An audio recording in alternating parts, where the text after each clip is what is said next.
ನಮ್ಮ ಹತ್ರ ಒಂದು ಬಹಳ ಸುಂದರವಾದ ಕನ್ನಡಿ ಇರುತ್ತೆ. ಅದಂದ್ರೆ ನಮಗೆ ಸಿಕ್ಕಾಪಟ್ಟೆ ಪ್ರೀತಿ. ದಿನ ಎದ್ದು ಅದರಲ್ಲಿ ಮುಖ ನೋಡ್ಕೊಳ್ಳೋದೇ ನಮಗೆ ಸಂಭ್ರಮ. ಒಂದಿನ ಅಚಾನಕ್ ಆಗಿ ಕನ್ನಡಿ ಬಿದ್ದು ಒಡೆದು ಹೋಗುತ್ತೆ. ಅದರಲ್ಲಿ ನಮ್ಮ 100 ಪ್ರತಿಬಿಂಬಗಳು ಕಾಣ್ತವೆ, 100 ಚೂರಲ್ಲಿ. ಕನ್ನಡಿ ಮೇಲಿನ ಪ್ರೀತಿ ಹೋಗೋದೇ ಇಲ್ಲ ನಮಗೆ. ಒಂದು ಚೂರನ್ನ ಕೈಯಲ್ಲಿ ಎತ್ಕೊಳಕ್ ಹೋಗ್ತೀವಿ ಅಥವಾ ಎಲ್ಲಾ ಚೂರನ್ನು ಜೋಡ್ಸಕ್ ಹೋಗ್ತೀವಿ.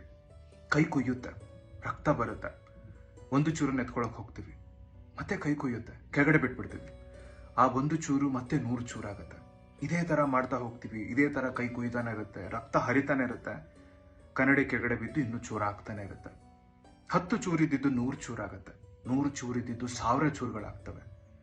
ಕಡೆಗೆ ನಮ್ಮ ಮುಖದ ಒಂದು ಭಾಗ ಕೂಡ ಕಾಣೋದು ಕಷ್ಟ ಆಗುತ್ತೆ ಕನ್ನಡಿಲಿ.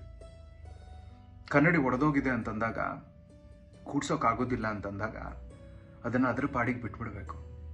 ಕೂಡ್ಸೋಕ್ ಹೋಗಬಾರ್ದು. ಅದು ಕೈ ಕುಯ್ತಾ ಇದೆ ಅಂದಾಗ, ರಕ್ತ ಹೋಗ್ತಾ ಇದೆ ಅಂತಂದಾಗ ಆ ಕೆಲಸನ ಮತ್ತೆ ಮತ್ತೆ ಮಾಡೋಕ್ ಹೋಗ್ಬಾರ್ದು. ಒಪ್ಕೊಳ್ತೀನಿ, ಕನ್ನಡಿಲಿ ಒಂದ್ಸರಿ ನಿಮ್ಮ ಪ್ರತಿಬಿಂಬಗಳು ಬಹಳ ಸುಂದರವಾಗಿತ್ತು ಅಂತ. ಹಾಗಂತ ಯಾವಾಗ್ಲೂ ಹಾಗೆ ಇರಬೇಕು ಅಂತಲ್ಲ. ಕನ್ನಡಿ ಒಡೆದು ಹೋಗಿದೆ ಅಂತ ಅರ್ಥ ಆದ್ಮೇಲೆ ಮುಂದಕ್ಕೆ ಹೋಗೋ ಧೈರ್ಯ ಮಾಡಬೇಕು. ಅದನ್ನ ಹಿಂದೆ ಬಿಟ್ಟು ಮುಂದಕ್ಕೆ ಹೋಗೋ ಧೈರ್ಯ ಮಾಡಬೇಕು, ಇನ್ನೊಂದು ಕನ್ನಡಿನ ಹುಡ್ಕೊಂಡು. ಇದನ್ನ ಹೇಳಬೇಕು ಅಂತ ಅನ್ನಿಸ್ತು. ಯಾರ್ಯಾರಿಗೆ ಅರ್ಥ ಆಗಿದೆಯೋ ಒಳ್ಳೇದು. ಯೋಚನೆ ಮಾಡಿ.